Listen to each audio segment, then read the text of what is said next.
Thank you. Petra. Again, I echo everyone, and yours, mine, one of my favorite things. And the ceremony is always so wonderful. So I look forward to seeing all of you in the ceremony. Congratulations. Thank you. Stacy. I think it's I just want to join my board colleagues in saying congratulations to everybody receiving tenure and wish the best of luck to those that are retiring. We'll miss you. That's it. Thank you. Jason. I get to go last, so I'll just echo 5 times over. Congrats to all of us who are, marrying the district now and fully committing, and congrats to all of those who have done so for many years and are moving on to some fun and good times. So congratulations. Thank you. Thank you.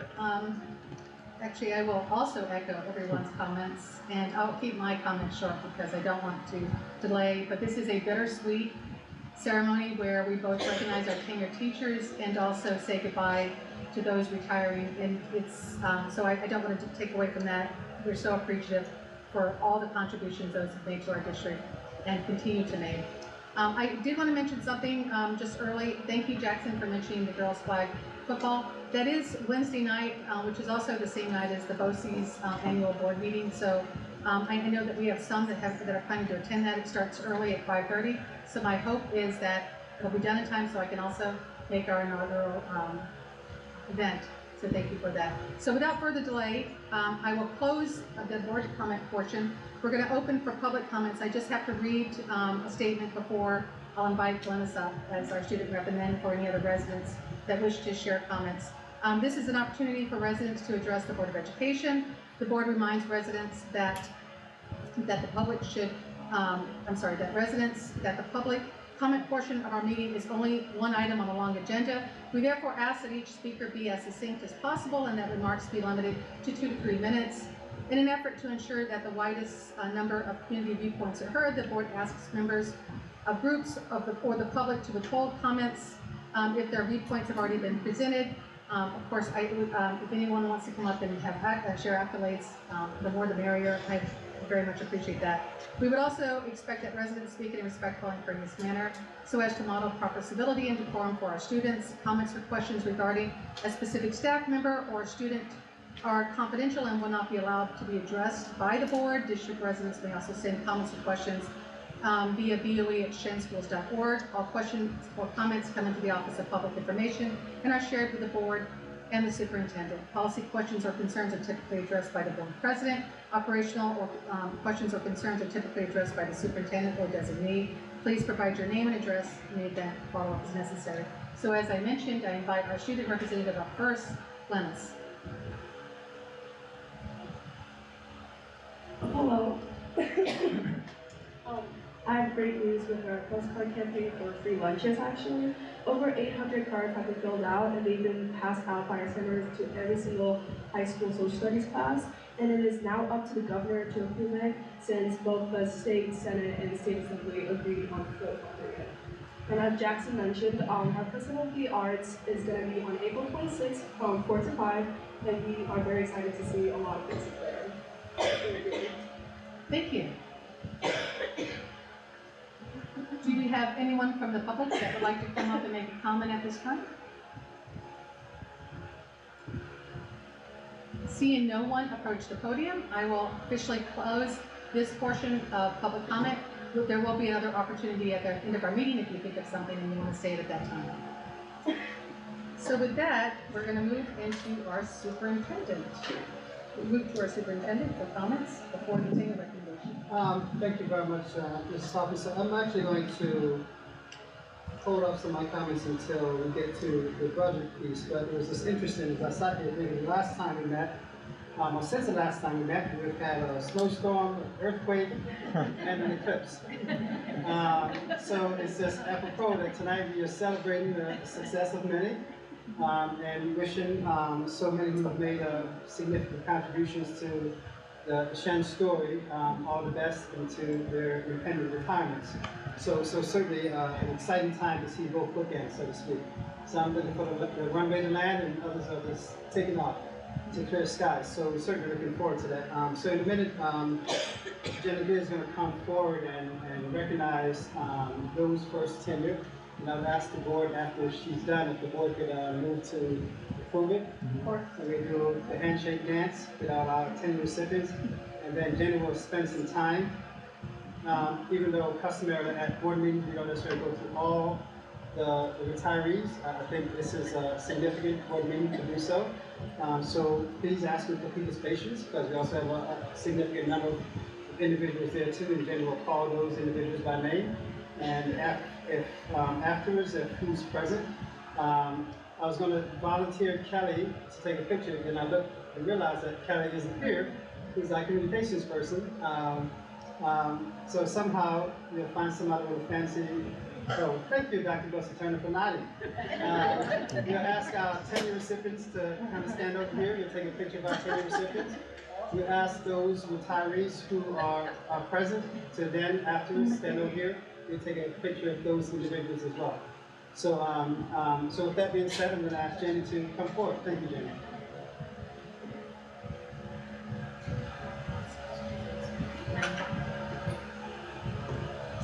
Okay. Good evening, everyone. Can you hear me okay? Yeah. All right. It is my pleasure tonight to present to you the slate of candidates for tenure recommendation for board approval. I'm just going to take a few minutes and read down through the name of each individual and their area for recommendation. Also, I want to do this. Oh, perfect. We have Lisa Amato Farrell, special education teacher. Lisa has completed a 3-year probationary appointment in tenure area of special education. She was appointed to her current position in September 2021 and works with students and staff at High School East. We then have Jennifer Burns, art teacher. Jennifer has completed a 4-year probationary appointment in tenure area of art. She was appointed to her current position in September of 2020 and works with Scano and Tasago Elementary students and staff. We have Catherine Connors, elementary teacher. Catherine has completed a 4-year probationary appointment in the elementary tenure area. She was appointed to her current position in September of 2020 and works with students and staff at Scano Elementary. Laura Cornell. Laura has completed a 3-year probationary appointment in the tenure area of special education. She was appointed to her current position in September of 2021 and works with students and staff at Shattuck Elementary. Carlin DeMarinis, physical education teacher. Carlin has completed a 3-year probationary appointment in the tenure area of physical education. She was appointed to her current position in September 2021 and currently works with students and staff at High School East. Crystal Eckert, elementary teacher. Crystal has completed a 4-year probationary appointment in elementary tenure area. She was appointed to her current position in September 2020 and works with students and staff at Scano. Erin Faith, elementary teacher. Erin has completed a 4-year probationary appointment in the elementary tenure area. She was appointed to her current position in September 2020 and works with students and staff at Octay. Peter Gierlach, social studies teacher. Peter has completed a 3-year probationary appointment in the tenure area of secondary social studies. He was appointed to his current position in September 2021 and works with students and staff at High School East. Mandy Hall, special speech teacher. Mandy has completed a 4-year probationary appointment in the tenure area of speech. She was appointed to her current position in September of 2020 and works with students and staff at Scano Elementary. Stephanie Hayden, English teacher. Stephanie has completed a 3-year probationary appointment in the tenure area of secondary English. She was appointed to her current position in September of 2021 and works with students and staff at High School East. Amanda Hubler, elementary teacher. Amanda has completed a 3-year probationary appointment in the elementary tenure area. She was appointed to her current position in September of 2021 and works with students and staff at Shattuck. Andrea Lamley, music teacher. Andrew has completed a 4-year probationary appointment in the tenure area of music. He was appointed to his current position in September of 2020 and works with students and staff at High School East. Jennifer Lee Alden, high school assistant principal. Jennifer has completed a 4-year probationary appointment in the tenure area of assistant principal.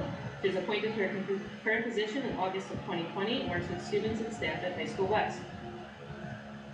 Mary Marcinko, art teacher. Mary has completed a 3-year probationary appointment in the tenure area of art. She was appointed to her current position in September 2021 and works with students and staff at High School West. Genevieve McCauley, school psychologist. Genevieve has completed a three-year probationary appointment in the school psychologist tenure area. She was appointed to her current position in September of 2021 and works with student and staff at Gowanna Middle School. Heather Jo Mooney, elementary teacher. Heather Jo has completed a 4-year probationary appointment in the elementary tenure area. She was appointed to her current position in September of 2020 and works with students and staff at Caradon. Colleen Reinstein, special education teacher. Colleen has completed a 3-year probationary appointment in the tenure area of speech education. She was appointed to her current position in September 2021 and works with students and staff at Aranji. Asma C. Mohammed. Asma has completed a 4-year probationary appointment in the tenure area of school counselor. She was appointed to her current position in September 2020 and works with students and staff at Shattuckon Elementary. Kathleen Stranges. Kathleen has completed a 4-year probationary appointment in the tenure area of elementary principal. She was appointed to her current position in July 2020 and works with students and staff at Octave. Jillian Weeks, Indian L teacher. Jillian has completed a 4-year probationary appointment in the tenure area of English as a second language. She was appointed to her current position in September 2020 and works with students and staff at Coda Middle School. So we're asking for board approval of the tenure recommendations. Thank you. With that, can I have a motion to approve tonight's tenure staff recommendations? First is Gusta, second is Tom. Comments? Huge congratulations. So I was gonna say, As you mentioned, a lot of these men and women started at the height of COVID. It happened. A lot of you guys started at the height of COVID, and I just wanted to congratulate everyone for that, because that in and of itself is just a major victory. Sticking through it, and I know there were a lot of sacrifices and a lot of challenges. But you are here now, and I hope you take it with it.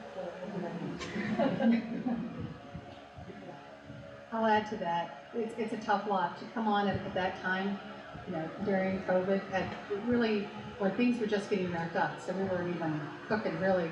And then, but to still be here and to be smiling, and I can't say enough for how grateful I am for your service and choosing public education. So thank you, and look forward to celebrating with you this fall. I'm hoping that tradition is continuing. Absolutely. Okay, that's good to know. So look forward to doing that again. That's something I never miss, so very excited about it. With that, all in favor? It is unanimous, 7 in favor. Motion approved. So I invite you all up. We would love to shake your hands.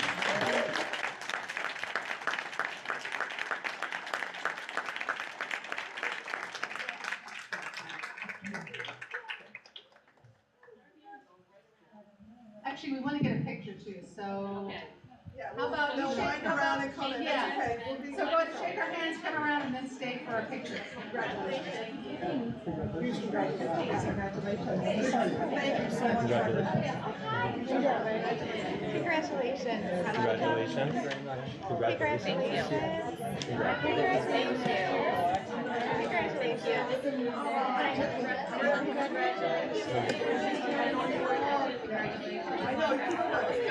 Very much appreciate it. Congratulations.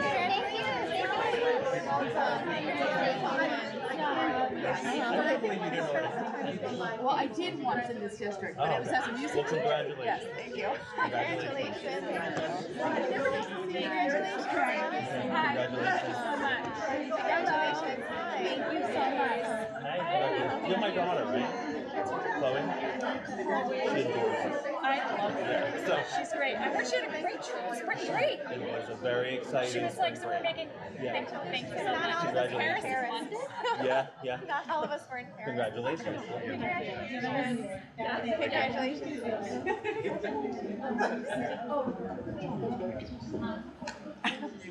Are we all in the picture? We're Or not just in the it, four right? of them? No, she's right there. She's taking it, everybody. Yeah, okay. Oh, I thought we were taking a picture of that one. No. What's happening? But they are like almost in height order and standing in attention. Maybe scoot in.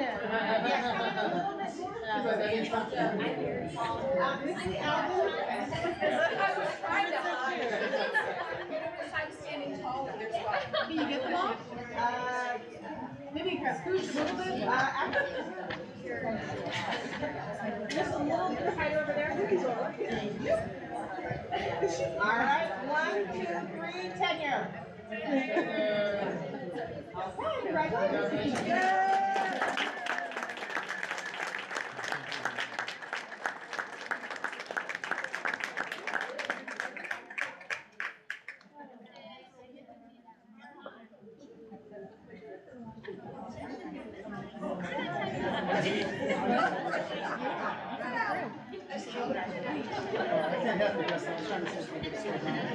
Let's see, it's already down. What did Yeah, please, thank you. Go ahead. Okay, I'd also like to move into recognizing our certified retirees that we have here with us tonight.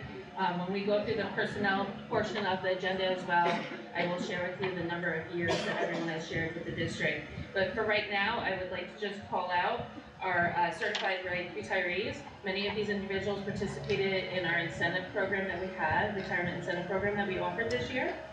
And after we call through everyone's name, we would like to have everyone come up as well.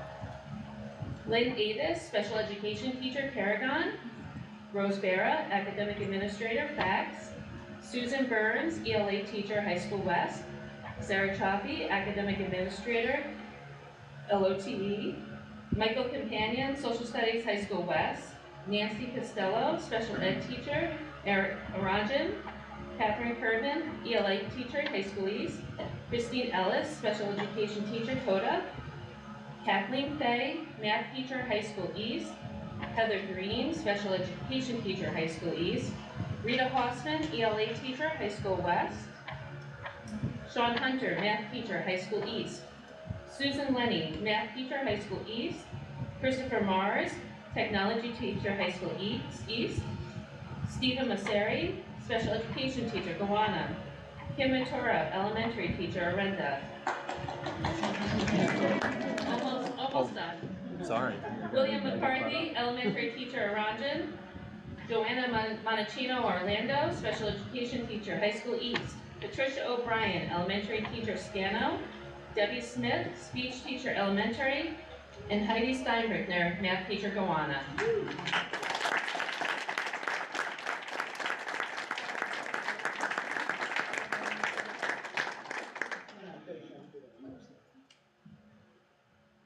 Okay, we're gonna vote on the accepting of the certified positions as part of the staffing recommendations later on the agenda. Does anybody want to make comments now, or do you want to save them for that portion of the agenda? I just want to make just a quick comment. It's interesting, right? I'm sitting there thinking, actually I started my career with all these people, and they're retiring, and you know, and I'm not sure if Steve was sorry, so I'm just going to pick up Steve's example because I've known Steve Steve and my wife went to grad school together. It's one of the first individuals we met when we moved to the Albany region, and I just use it for example that when you think about how over time, a 30-year period, you know, it's lifetime for some people, but it's a blink of the eye for others, right? And I'm sitting out there seeing people like Jody and Heidi and some of the folks retiring, and this is writing a new chapter. And it's a chapter that was well written by all those who are being acknowledged tonight, as well as some of our support staff individuals who have retired over the past years also on this agenda. And that's what I want to pause to make sure we appreciate that, right? Because oftentimes people come in and out of our lives, and sometimes we don't pause long enough to express the gratitude and thanks. So I want to say thank you all. Heidi, I appreciate your leadership over the last 7 years at STA. I think you've been great for that association, so I thank you for that. And for my other friends and colleagues, who I know some of you will be back, because it's the nature of the beast. Sometimes you come back as subs and things of different nature. And when Rose gets tired of Joe, Rose Barrow will be back to do some things, but on her own terms. And Sarah Chaffee and some of the folks who have been so instrumental to my administration since I've been there. I want to say thank you all. If I could personally thank each of you, which I will try to do over the course of the next couple of months here before we get out of school, to come around and express my personal thanks and appreciation for all of you because you truly have been a major part of the Shen story, so thank you very much. I just want to say I echo Dr. Robinson's comments. You know, Heidi, you also took on the role of president at the time when it was very difficult going into 2020. I remember that well, and you know, there's so many of you. This was a tough one tonight. To see so many people that have had such an influence over in the course of the success of this district, you know, stepping aside and or just moving on to new journeys, new and fun, exciting things. I can't imagine what would be more exciting than being here at Shen, but I do appreciate you so much. And you know, I went up to Rose and I said, there is a chance that we don't approve this soon. You know, you may go home disappointed. But you know, I really appreciate you saying that, Dr. Robinson, because it's hard to recognize everyone. This is tough, when, especially all these years of service, all the work that you've done. Chris Mars, I don't know if he's here tonight. I can't imagine, you know, having these people not here. And so I know these are big shoes to fill, and hopefully you guys are a phone call away, because it's, you know, it's tough to imagine the exodus of so much talent, and it's a tough evening. Yes, it's a bittersweet. We're celebrating our tenured teachers, but we're looking at you know, a group of individuals departing and going on to new journeys, and that's actually just very sad for me to say goodbye, and I don't want to say goodbye, but I know that that's part of it. Even though we're going to vote later on when we approve all staffing recommendations, we invite you all up, and we want to also take a picture of you. So if all of the retirees could please come up, we'd also like to shake your hands and get your picture.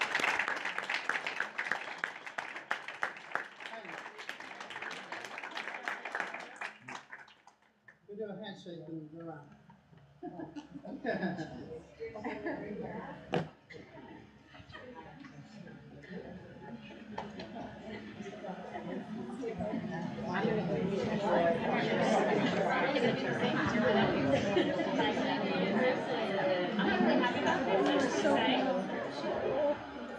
Hey, you said you were good. We did it, huh?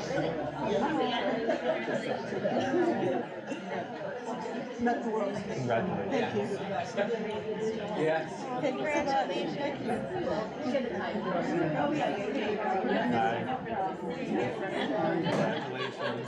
Yeah.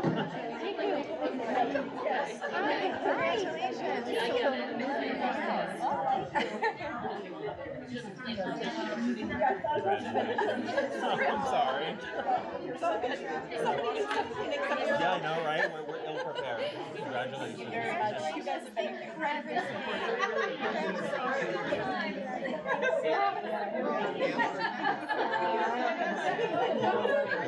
Thank you so much. Thank you. Thank you so much. Thank you. Oh, thank you. Congratulations.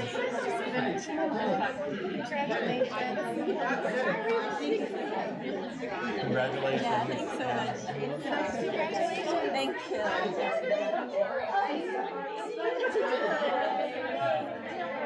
Congratulations. Yes. We'd like to do pictures. Yes, we'd like to do pictures. I just want to also say, I couldn't actually say this at the time, but now I can. I'm really sad to see you go, Kim. She was my son's kindergarten teacher for both of my sons, and she started them on their educational journey. They're now in college. My older son's working on another degree. It's, wow, I can't believe that we're here. So I thank you all so much, and thank you for coming tonight. This is really important.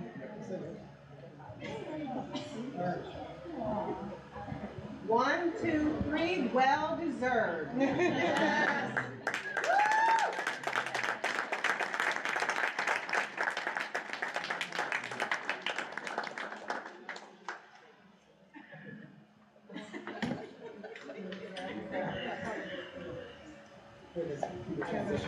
Yes, we'll give you a couple of minutes to transition. I'm actually shaking a little bit.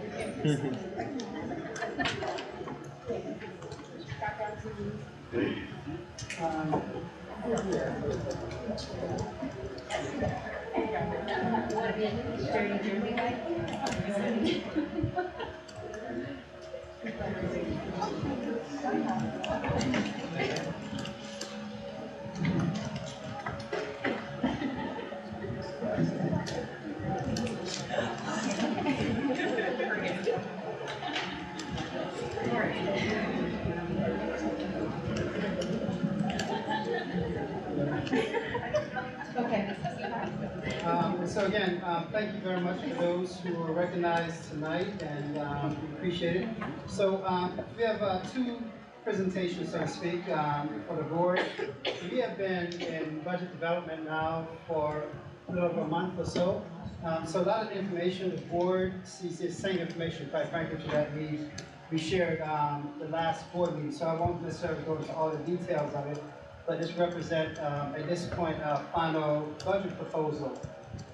Before I go into it, there's a recognition that the New York State budget is already 9 days late and counting.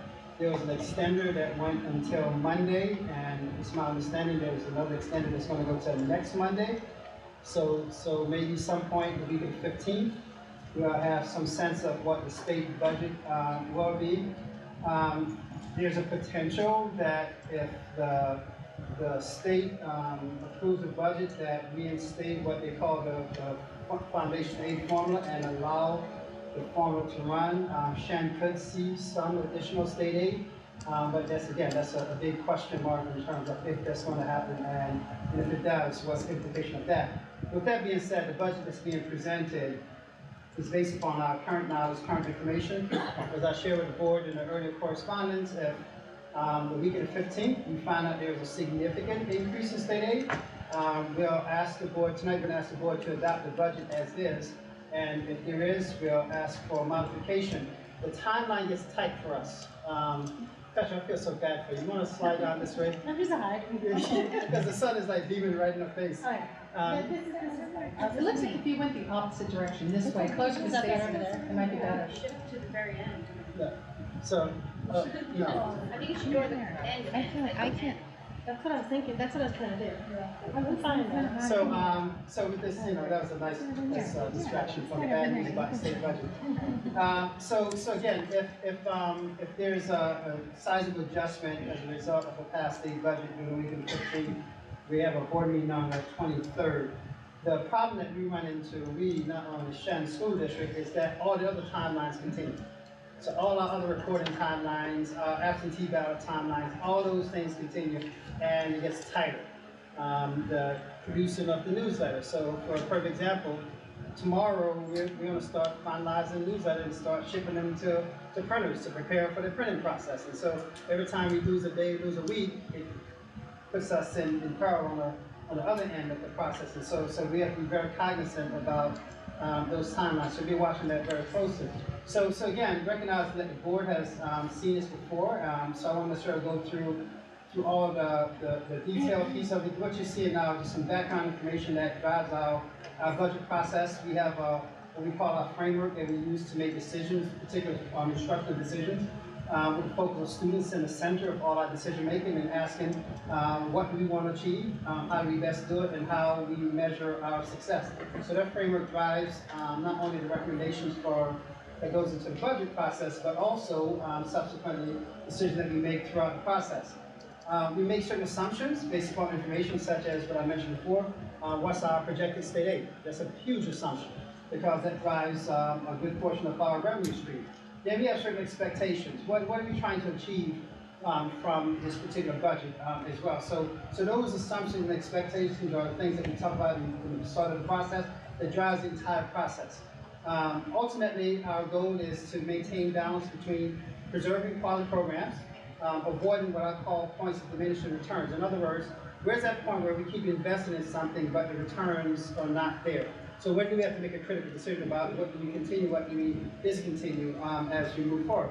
And certainly one of the things, the major piece of it is avoid future structural deficit. In other words, we're not going to spend our future.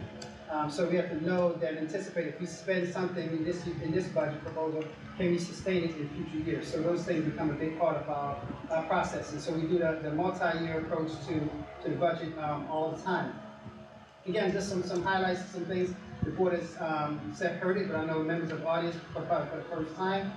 We look at staffing capacity. Tonight we saw a lot of people retiring, a lot of people getting tenure, a lot of positions going to be replaced. So all those things are taken into consideration as we build our budget process forward. Jenny Glia mentioned the incentive for instructional staff. That's also timed so that tonight we can take into consideration those differentials as a part of our budget process. And you'll see that in a second as we move forward. So everything is very methodical, very thoughtful, measured approach that we use with the budget process from year to year. We look at our challenges, health insurance and pension costs, and those big fixed costs. Where are those costs going, and how do we try to codify those costs early in the process? The fiscal outlook of the state is we're still looking at that as we speak, quite frankly. Cost escalations, what's the cost price for certain things, and where those escalations assumed to be going in the future. The big piece of this we also look at opportunities. As a school district, it's a very, very deliberate objective to maintain strong fiscal health. As a school district, we try to avoid situations where we're hoping that the state's going to come to our rescue. We don't live on hope. We plan. Hope is not a strategy, right? We plan as we move forward. So very strategic repurposing of personnel, leveraging of funds. We try to make sure sustainability is a big piece of it. Because at the end of the day, our mantra is equity and opportunities and outcomes.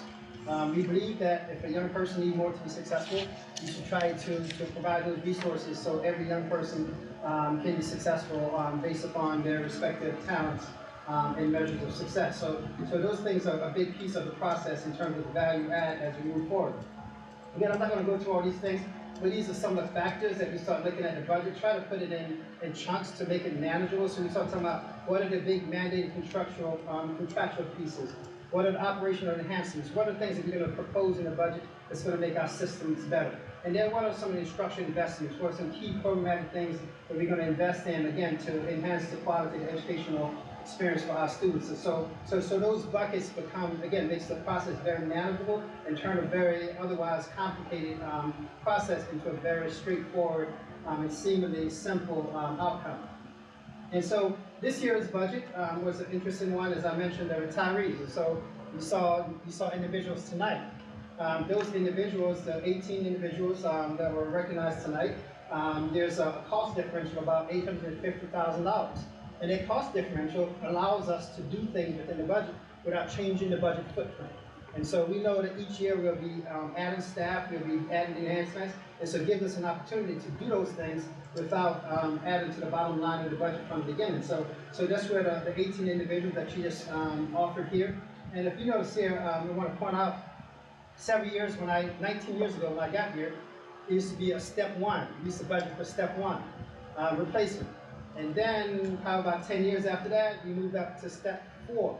And in recent years, because we're hiring so many people with experience coming into the district, now our replacement average is around step 6. And so that's also one of the things that we try to anticipate. So again, it's a little footnote, but it's a major piece of it in terms of our staffing capacity and our ability to attract and retain high quality individuals within the school district.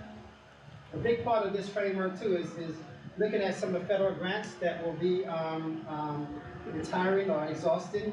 September 2024, all the federal grants will be up. And so we're trying to figure out then what are those things that we covered in the federal grants over the past year. When I say past year, I'm literally talking about this year. I'm already into next year. So when I make that reference of past year being the 23-24 versus the 24-25 proposed budget year. And so we know that there's certain things that we want to continue. Some academic support programs we brought on board, some instructional coaches, some of these things were already in hopper, but we used federal funds to cover those costs because those funds were available. And now we have to have a sustainability plan, or off-ramp plan, if you will, to address those things. So those things are now consumed within the budget, and that's why that first savings, leveraging those savings, we can consume those things within the budget without, again, hitting the bottom line, increasing the budget from the beginning. And then there are things that we want to do in terms of impactful investments. A constant focus as a school district is to try to support kids. Academic supports is a major part of it. We want to support kids, wrap around, supports kids at every level. And you see here at the elementary level, AIS for elementary. We have a middle school AIS staffing going in. We have also middle school math going in. So we're really trying to identify where do you see those pinch points for our students and try to infuse staff at the earliest possible level to address some of those side things. The model that we use here for Shen, for professional development, is a model we moved to about 6 or 8 years ago as a coaching model, because we find out that when you have people working with people, it's ingrained. It becomes a part of your practice, right? Versus you go someplace and it's great, kumbaya moment, but then you come back and you forgot what the kumbaya moment was about. Versus having someone there with you to work through the challenges of a new curriculum or challenge or whatever it might be. It's a great model that we look into having an ENL coach, English as a new language. That's probably one of our fastest growing segment of our student population. So not coaches, not only for coaching of ENL teachers, but coaches of other teachers with ENL students in those classrooms. So that's a tremendous investment. It's going to impact a large number of kids across the board. We have some ENL capacity that we're trying to address.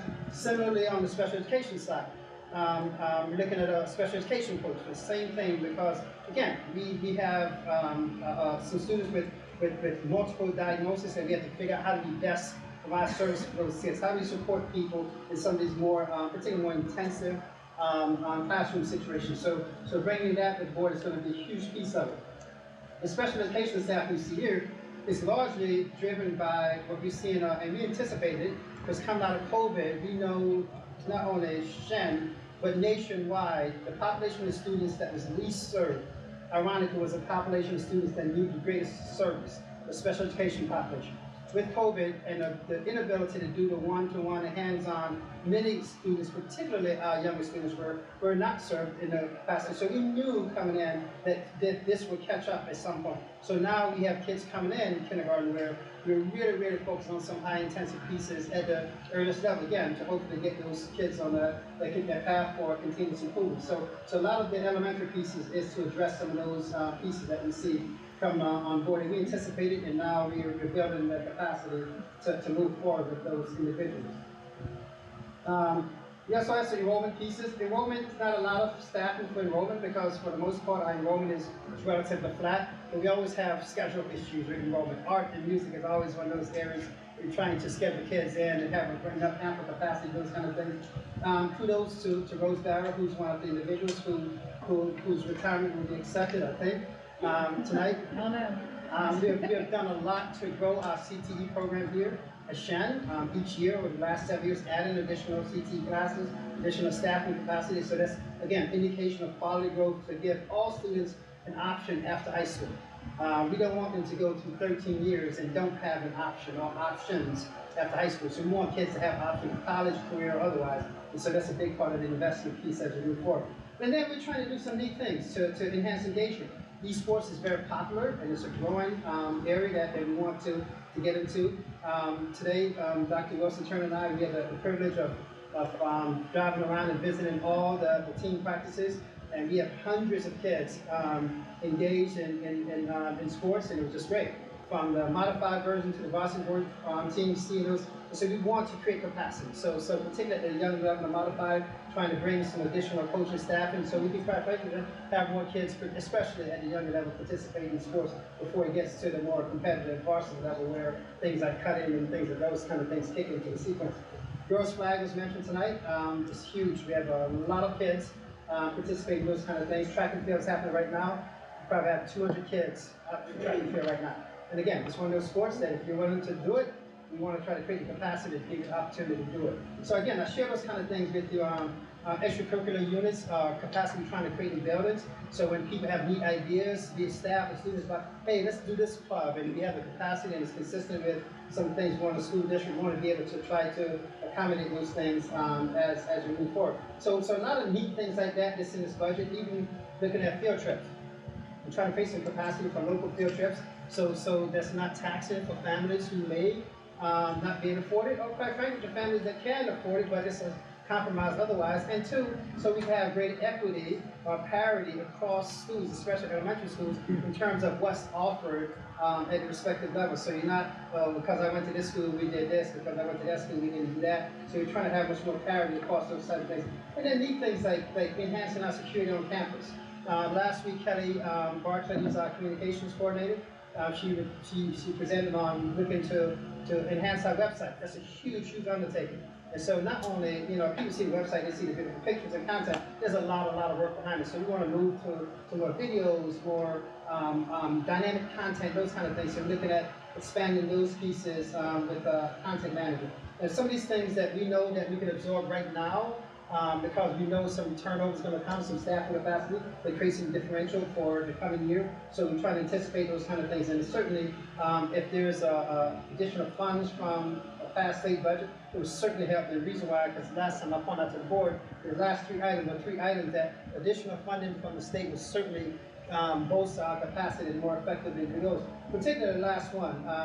For years, again, kudos, and I think that's why Rose stayed, because she wanted to make sure I actually spoke about it. For years and years and years, and so people don't know, Team 20, that 20 means that was the 20th robotics team, period. And that was here at Shen. And now we have thousands of robotics teams.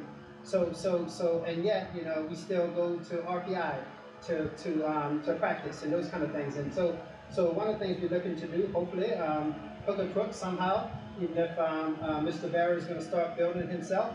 We're looking to create a robotics field. At the same time, it's a great convergence of things, because at the same time our construction maintenance course is expanding, that we have a different level where kids going from building this type of house to real skills. And for people, if you have no idea what I'm talking about, just right behind the high school, we have 2 houses for sale right now. You can put a bid in and make sure you can be sold right there, sign the contract on demand. And so we're looking to create more capacity for our kids to do those things, especially during the winter months when they can't get outside to do some of the type of things that we want them to do. So all those kind of things, and this is a big ticket price. And so we certainly want to watch the state budget to see if some of this can manifest itself. And we have some other things that we're looking at as well to try to address, particularly this last budget piece. That's why I put an asterisk on it. I said one of those big things that we'll see as the state budget comes to a head. Again, to kind of pick up the pace a little bit, we're still looking at some outside federal funds. The state of New York received some federal funds. They call it a RECOVS grant. We had some folks applied, and we were one of the few recipients across the state to get it. And so we're looking to bolster some social work capacity, some student work capacity. And now fast forward 25-26, we'll be doing an off ramp for those services back into our budget sequence. So again, we take grant funding in, but we have a plan in terms of how we're going to off ramp to sustain those things in future years. And so that's why that multi-year perspective comes into place. So some neat things that we're looking to do in that as well. So with all that being said, we're looking at a budget, a proposed budget of $213 million.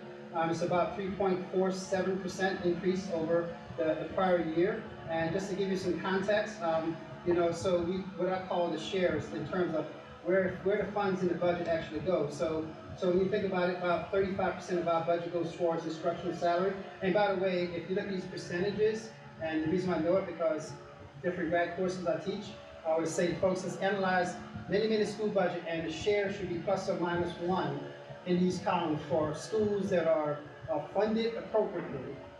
And the shares are very common, right? So when you think about it, it's like anything else, there's a balance and sequence of how funds should be distributed across schools. And so the 34%, 35% for instructional salaries, about 3.25% for administrative salaries, 16.25% roughly for non-instructional equipment is typically about 0.5% for equipment and contractual other. That's a lot of other things, everything from utilities to all those other contractual expenses that we have as a school system. Textbook and library is driven to a large degree by our reimbursement, our state aid reimburser. So we always want to budget enough to maximize the reimbursement capacity for textbook and library aid. BOCES are services that we purchase through BOCES. The board you have on your thing, kudos to Mrs. Hoffman, who also serves on the BOCES board, of course, vice president, correct? Yes. we purchase services through BOCES to maximize, again, some of the BOCES aid, so that's a big piece of that. And then we have supplies and benefits, but it gives you some sense of how the funds are used across the entire budget, with the largest portion of it still focused on salaries and benefits combined.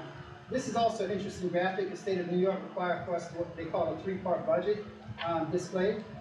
And so if you look from year to year, as you see this going back from past 22-23 to current 24-25 proposed, you see very similar percentage, and that should be the case.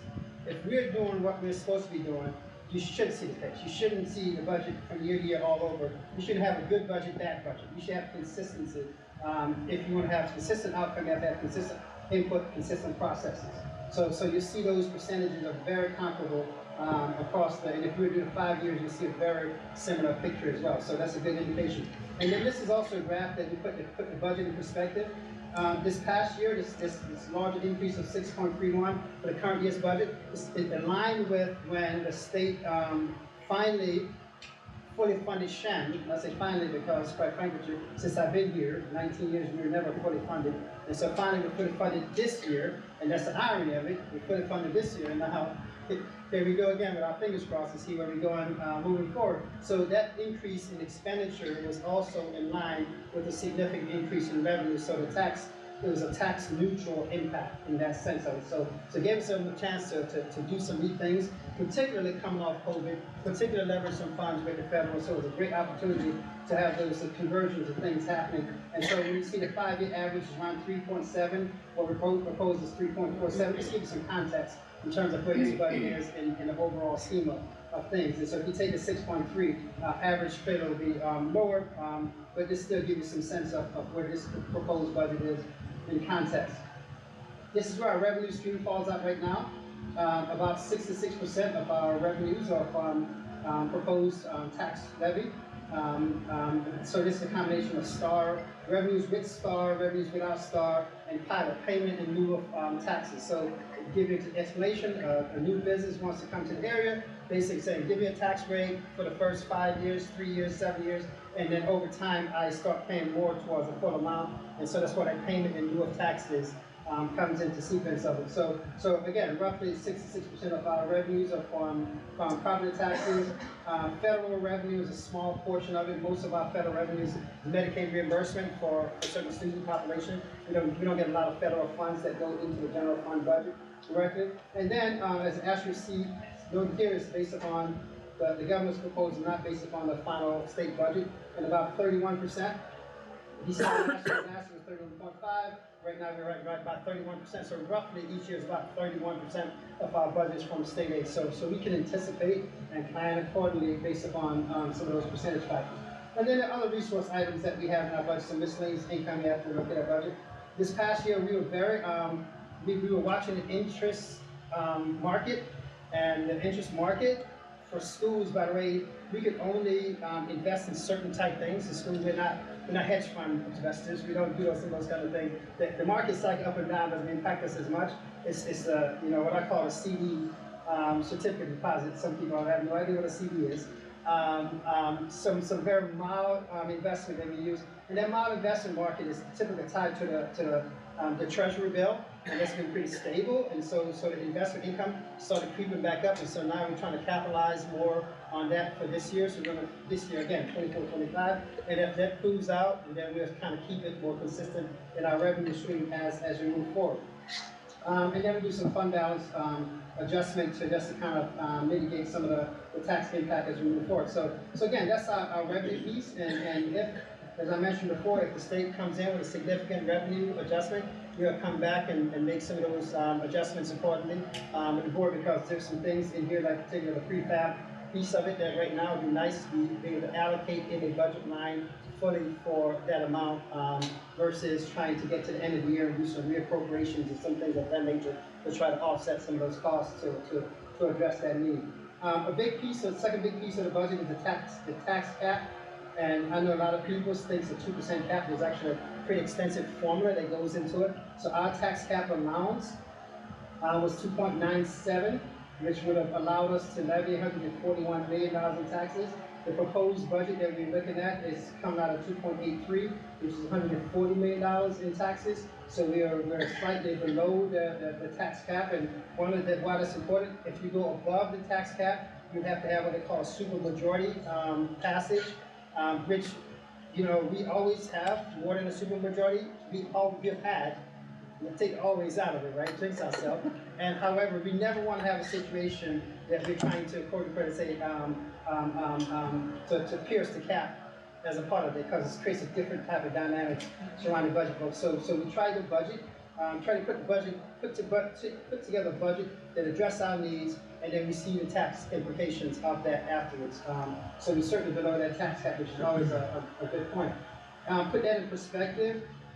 Again, this is based on some 23-24 data, but just give you some perspective. The tax rate for receiving custom bar, for one example, was this past year was $33.20, and the tax rate, assuming that the equalization rate, which is set by the state, stays similar for the time of custom bar, the amount of valuation of the properties in the town of Clifton stay the same, and we know it's actually better because the property values are going up and not going down. The tax rate proposed for 24-25 should still be around $33.40. So right now, unless the equalization rates have a significant shift, which that's what sometimes causes the tax rate.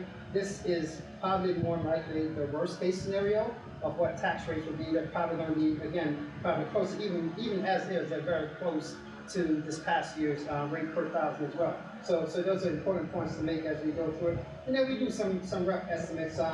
Again, perspective is important. When I first came here, we were doing 150,000 laugh. You know, look at it, it's like 150,000 full value. And then we went to 200,000. We thought, like, whoa. And now we're doing 300,000. Quite frankly, I just saw stats. The market, the average is actually 350, closer towards a 4 than not. And so probably 25, 26 could be changing this, the average full valuation across the entire school district, not just in one time, in terms of that piece of it. So then we kind of look at it, try to show that it doesn't matter where you are. Everyone, if you have a house at $300,000 value, you're roughly still paying about the same amount of money. Last year for that house was about $3,800. This year is about $3,900. So small differential. This is the difference between them as we move forward. The thing that we always hear from people, well, Robinson, you said this. Well, you know, I don't know about you guys. I just saw a thing the other day from Zillow, and I show it to my wife every time.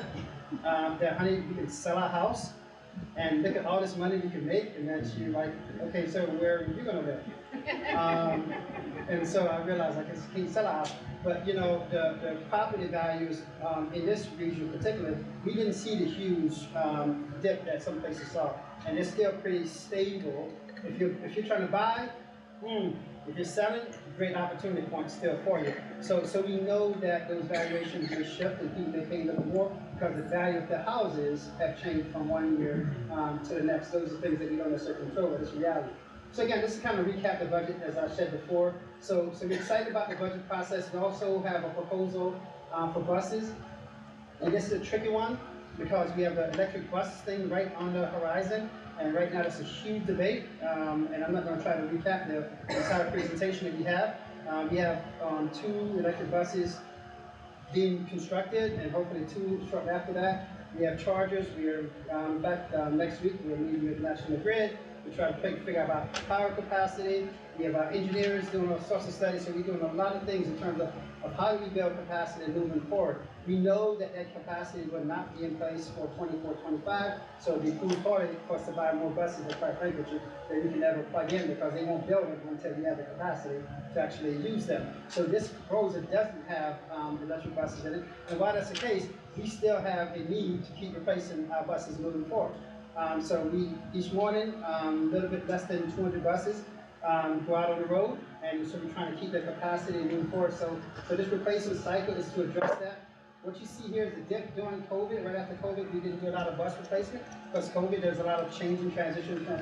Last year was when we did the electric buses, which was huge because it's a significant cost difference.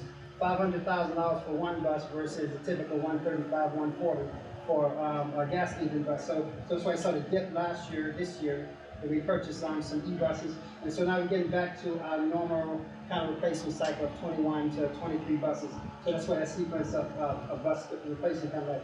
Moving forward, more likely we'll be somewhere in this range, a combination of e-buses and gas buses as we move for future years based upon electrical capacity for the future years. So again, short term, we have looking at power to, we're trying to do some short term things to sort of compensate for National Grid, I keep calling them NIMO, National Grid to talk about some power capacity, so short term, that when I say short term, 2 to 3 years, to try to see if we get some capacity. Right now we're thinking about 80, 85 buses. Somebody said 84, that's why 84 is on the chart. So somewhere in the ballpark. Long term is how do we look to a full electrical fleet, which is a huge potential cost exposure down the road at some point. Right now, again, some point that's 5 years beyond that 5-year horizon. That's for that long-term horizon. So we'll see what's going to happen here within the next 1 to 3 to 4 years.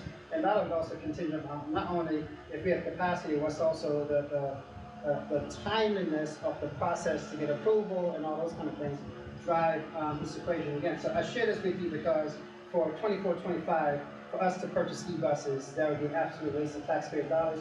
We're right now focused on building infrastructure capacity so that if or when we're done to that point, we can start having a much more robust plan for those replacement cycles moving forward. So this is what we're looking at right now, some of the replacement cycle of those vehicles to keep our fleet going. We try to keep our fleet on a 7-year, for the most part. Sometimes it depends on the mileage of vehicles, sometimes all depends on the wear and tear of certain vehicles, but typically like a 7-year average cycle for our buses, and so we try to have a balanced replacement across the board. You see here from 66 to some specialized wheelchair buses as well that we use for certain programs and certain students. And so some key notes and key steps. The board adoption is being proposed tonight on the agenda later on. The budget hearing, which is, I didn't set a date by state's mandate. The budget hearing has to be at a certain point. It's always ironically after, I don't know who thought it was a great thing, but after the board adopts the budget, but it is. And so May 7th is our formal hearing, which we'll pretty much do this again. I won't do it, Captain Chase, who's our chief financial officer, will do it. May 21st is our budget vote. Signs are already going up. If you drive around campus, you start seeing our custodians, our maintenance folks, putting signs out, so we're looking excited about that. As one gentleman, one of our guys told me today, Dr. Roberts, I love putting out vote signs. I was like, wow, that's a sign that summer's coming. And I was like, wow, it's like you know, what's the thing that sees his shadow or something? Yeah. So I guess if I'm listening to that guy, it's summertime. And today was 70 degrees, so maybe it was right. It was yesterday's conversation, right after the eclipse. He was doing that. I was like, okay, beautiful thing. So this is our proposed budget. So the 3 propositions is the budget. We have 2 seats on the Board of Education that are up for election or re-election, however you want to look at it. And then the transportation costs. So those are the 3 propositions that's on the budget for May 21st. Just some data points I put. I wanted to walk through those, but I always try to provide context so people see how things are a 5-year sequence, how things look. It's a great contextual piece for us. Everything from graduation rate to budget increases, things of that nature. The context is important. And then the last piece is that, again, I want to remind people that this final analysis, this budget truly does preserve a lot of quality programs and services for our kids, provide some key enhancements, and certainly always cognizant of the tax implication, trying to keep that to a minimum when we can, as much as we can. 21st, polls are still in Gowano Middle School, as they have been for the last 2 decades plus. The absentee ballots are available now. Some have already been mailed out. There's an application online. You go online, fill out the application, send it in, and based on the application, we send you the ballots, and then you have to return the ballots back to us by 5 o'clock on the budget vote date. So those things are available right now. And again, this is some more information on absentee ballots as we move forward. So the big thing for us moving into the coming year is truly trying to think about education for the next generation of learners. And so this budget really puts us in that place to look forward and to move forward as well. So repeatable success, that's our end goal. We want to have repeatable success. Every year we want to have a successful program, successful opportunities for our kids. So that is the proposed budget as of this morning.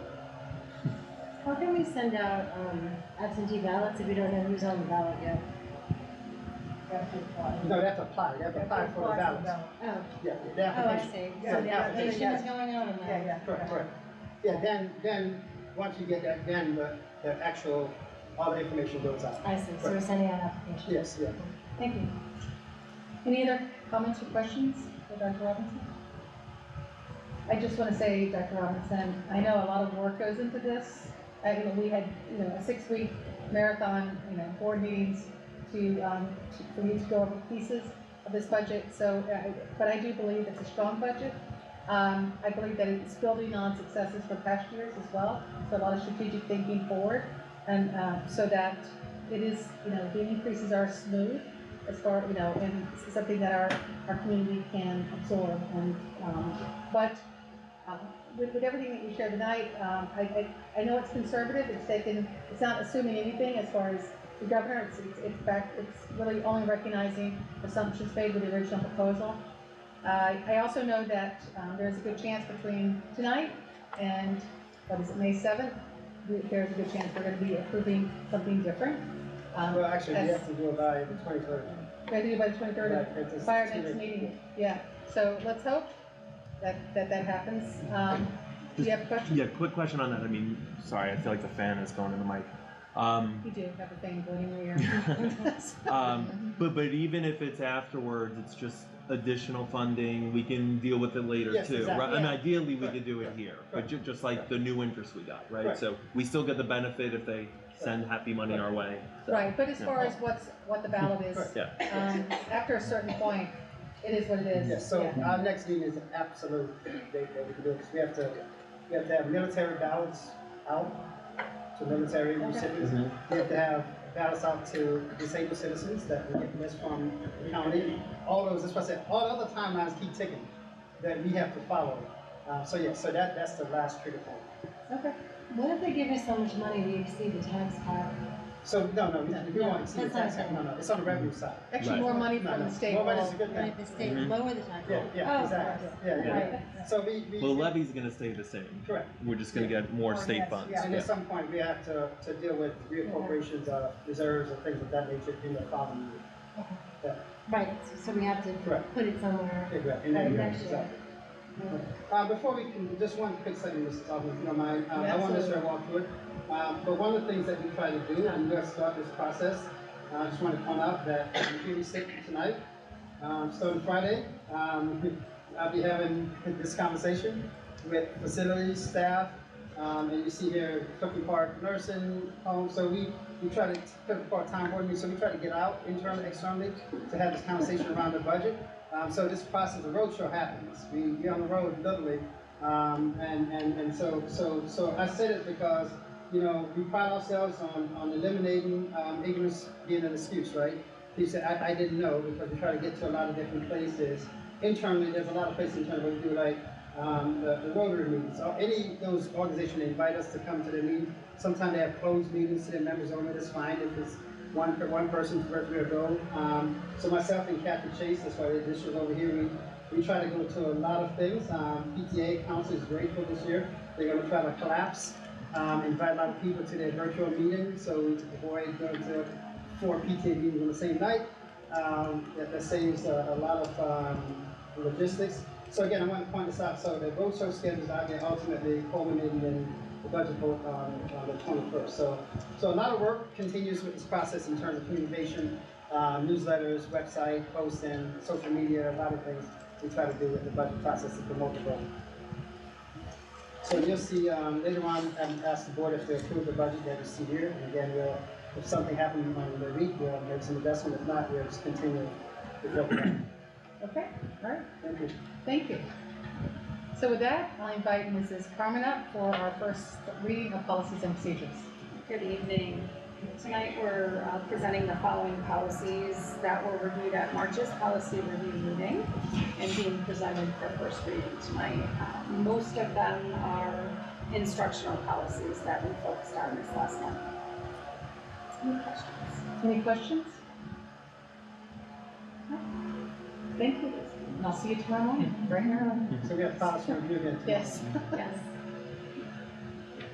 Okay, with that, we're going to move on to the consent items. The first item up is our treasurer's report. Can I have a motion to accept the treasurer's report for the month ending February 29th, 2024? First is Stacy, second is Deanna. Any comments or questions? All in favor? It is unanimous, 7 in favor. Thank you. Motion approved. For the minutes, for the past 3 meetings, there were some members not present. I'll break these out if you want me to. Otherwise, I'll do them all together. Would you like me to do them all together? Sure. Looking for consensus? Okay. All right. Can I have a motion to accept the minutes from March 5th, March 12th, and March 19th, 2024? First is Tom. Second is Petra. All in favor? It is. One of the right ones. Well, right. So I was saying, do you want me to break them out, or because I can't if you don't want to? You can vote on it if you like. You can vote on it? Right. Yeah. You can. That's fine. Yep. Okay. All in favor? It is 7 in favor. The motion is approved for all 3 items under minutes. Yeah, the minutes will reflect that you want. Okay, yeah. Right. That's true. So we're going to move on to business items, or action items rather. The first section is for business items. And of course, one of the main reasons this is what we've been talking about for a good portion of tonight. Can I have a motion to adopt the 2024-25 school budget and bus proposition? First is Tom, second is Deanna. Any comments? All in favor? It is 7 in favor. Motion approved. Thank you all very much. Second, can I have a motion to adopt the New York State Property Tax Report Card? First is Gusta, second is Tom. Any comments or questions? All in favor? It is 7 in favor, motion approved. Thank you. Number 3, can I have a motion to accept the tax settlement for Kohl's Department Store? First is Deanna, second is Petra. Any comments or questions? All in favor? It is 7 in favor, motion approved. The next item is number 4. Can I have a motion to approve the 3 bids here for grounds, healthcare, and maintenance supplies? First is Gusta, second is Stacy. Any comments or questions? All in favor? 7 in favor, motion approved. Thank you. For number 5, unless there's an objection, I'd like to combine the 3 items, primarily because these are standard contracts that we renew annually.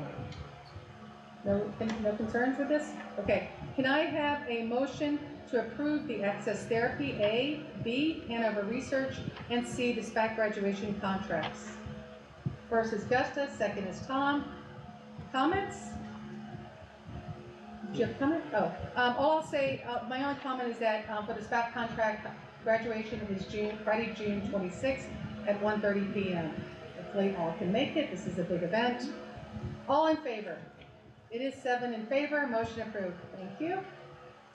Number 6. Can I have a motion to accept the scholarships and local grant donations with appreciation?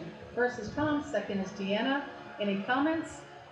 I do want to comment on these donations. I don't do this enough because the very first one that you'll see is from KPMG, and we have a lot of them that come in on a regular basis. But there are 3 tonight that I think we're very grateful for because it makes it possible to have a very one of our events that is a heavy lift for, especially for Jean Lort. She's the administrator that works tirelessly on Health, Science, and Discovery Night. And that is, we had 3, one from Leonard Bus Sales, from Clifton Park Half Moon Emergency Corps, and from Stewart Shops, all of them donating, making this event successful. So very much appreciate all of them. With that, all in favor? We have 7 in favor, motion approved. Thank you all very much. And now I'm inviting Mrs. Mylite up, and she's there. She's always right there for the special education placements. Good evening. Any questions about the recommendations from the CSE and CPSE for this year and next year?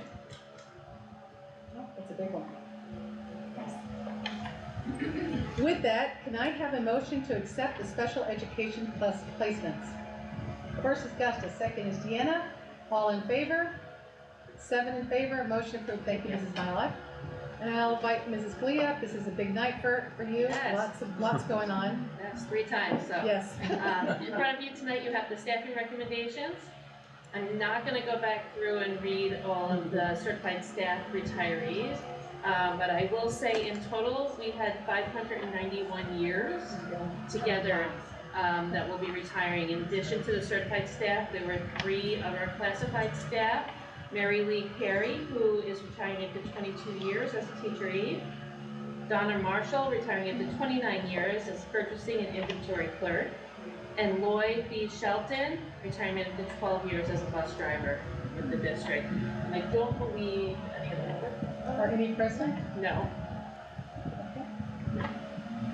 But yes, we just wanted to recognize them as well. Okay, thank you. You're welcome. With that, can I have a motion to approve tonight's staffing recommendations?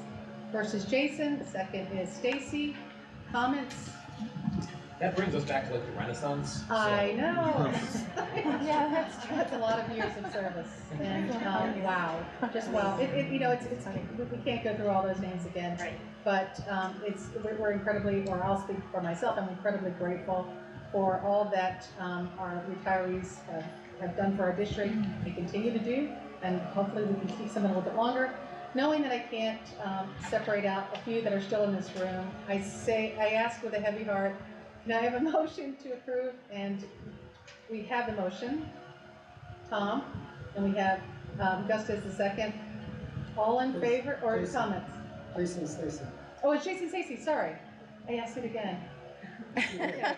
See, Good, I we don't want already this to happen. It's Moved really and close. seconded. We have moved and seconded. Any other comments? Aye. All in favor? It is 7, unanimous. It doesn't mean we want you to go, but the motion has been approved. Thank We you. wish you all the best. Thank you. Oh, that was hard. Okay. So Mrs. Carmen is coming up for a second reading of policies and procedures. And being presented for second reading tonight are the policies that we reviewed at February's policy review meeting and were presented in March for first reading. Any questions? With that, can I have a motion to approve the policies and procedures presented tonight as a second reading? First is Deanna, second is Jason. Comments? All in favor? It is 7 in favor. Motion approved. Thank you. So this is the second opportunity for the public to come up and to comment. Is there anyone that would wish to take advantage of this time to speak? Seeing Joe not moving. Kidding. I officially close the second public comment time, and I'll move on to item 10 for good of the order. And this is an opportunity for board members to discuss salient district matters, or to give a shout out, or to share anything that they would like to share. So with that, would anybody, does anyone have something to share? Yes, Stacy. I just want to say that I've decided not to seek re-election in May. I wanted to say I'm very grateful for the opportunity that I've had to serve the community for the last 3 years. I've learned a lot. I've met a lot of great people.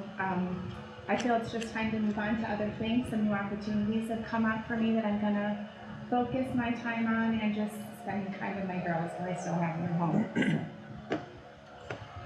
So, actually, Stacy, Yeah. I know you told me before this meeting, it's still a lot for me to wrap my brain around. It's the 3 years that you've been serving have gone really fast. I just want to say how much I appreciate all that you've done. You've always been thoughtful, always very kind, and this board, it's reflected on this board and everything that you do. So Thank you. I'm sad, Yeah. but I understand, and I wish you all the best. Thank you. But you still have some We're time. gonna stay in touch. We're going to be here at the end of June. Yes, until the end of June. May Yes. No, actually, Jason, we I? can. Not to pile on, not to pile on, but I've got some news of my own to make tonight. I also will not be running for re-election to the board, so I wanted to share that today, being this is the last board meeting before packets are due, so I think it's fair to make that public. It's not a decision I really took lightly. I really enjoyed my time on the board. I really like being part of the school board and part of the community. I've been active in the community for too long. But I do think that based on where we are as a district, where the current board team is, where the leadership is, it's an okay time for me to do so. I've said this before in other conversations, you know, my whole life is wrapped up in this district. My 2 daughters go here, my wife works here, I live in the district, so I am inextricably intertwined with everything that goes on here. So it does matter a lot to me. I don't take this decision lightly. I really enjoy this time. I'm very proud of what we've done here. I'm proud of this board in particular. This group of people has done a lot of great work over the last 2 years. I'm proud of how we've conducted ourselves with the various topics that have come before us, how we've handled the budget process with the leadership team. I think we make great use of our resources available to us and invest in our district, our staff, our students. We are well on our way to full-time, full-day kindergarten, which is a tremendous change and something that was sorely needed. And I'm so thrilled that this is a board and I was part of that process to get us over that hump. But also we've got, like I said, we've got a really great group here. Sorry I'm taking long. I hope you don't mind. No. We've got a really great group here, and really, we're in all excellent hands. We do not have a lot of problems we have to deal with. We have a lot of opportunities we get to deal with, and we have a tremendous team. We've got a great superintendent. We've got a great leadership team. We've added some tremendous people. Jen, Vicky, Matt, Dr. Wilson-Turner, tremendous strength to our leadership team that, you know, again, I know we're in excellent hands. We have a great board, a great group of people here. I have full confidence in everyone here that, you know, I don't need to be around. You will continue to do great things. Everyone here is experienced, everyone here is capable. I know from a leadership standpoint, maybe this, you know, throw some wrinkles into some things, but I do think everyone here on this board is capable of being in a leadership position, so I don't think that's anyone has anything to worry about. So again, I just wanted to share that. I want to thank you all for letting me sit here. You still got me for a couple of months, so, you know, I didn't know, Stacy, you were going to leave too, so there'll be 2 of us, but thank you, and yeah, that's it. Wow.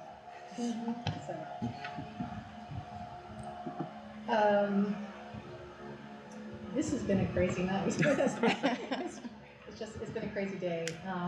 And so, as you know, I honestly cannot imagine actually these last 2 years without you on the board and without you on the leadership team. So I don't have a prepared speech. You know, this is hard. This is very hard for me to, yes. And I understand your reasons, and I do understand your reasons. It's just hard to see 2 people go that have been so instrumental in this board, and you know, I just want to keep it the same board. This is really where I'm coming from. We've done a lot of good things. The list that you shared, absolutely. You're incredibly diplomatic. You have an attention to detail that I very much appreciate. You've been the type of support that I can't imagine being in this role not having. Seriously, no joke. And so I know you're going to continue to do great things in our community. I know you're going to keep watching. I know that you'll keep, we'll continue to hear from you, but I'm really sad that that both you and Stacy will not. We'll come heckle at a meeting every once in a while, you know? That would be awesome. So, okay.